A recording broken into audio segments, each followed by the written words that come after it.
ایک آدمی ننگا ہو کر کے نہا رہا ہے، میدان میں ننگا ہو کر کے نہا رہا، پانی ڈال رہا ہے، کوئی دھوتی بھی باندھا ہوئے نہیں، ننگے ہو کر کے لوگ گزر رہے اور کہہ کے لگا رہے، اس بے حیا پہ کوئی فرق نہیں پڑتا۔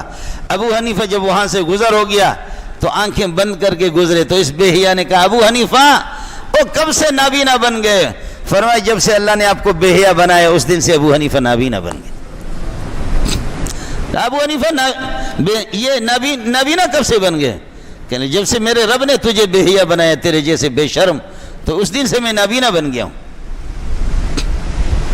میرے نبی نے اس طرح کسی نے ننگے ہو کر کے نہایا تو میرے نبی نے فرمایا ان اللہ حی کریم ستیر، ہے خدا کی ذات حیا والی ہے، یحب الحیا والتستر، حیا اور پردے کو، ستاریت کو پسند کرتا۔ کچھ پردے تو کچھ آڑ تو بناؤ، ننگے ہو کر کے نہاتے ہو۔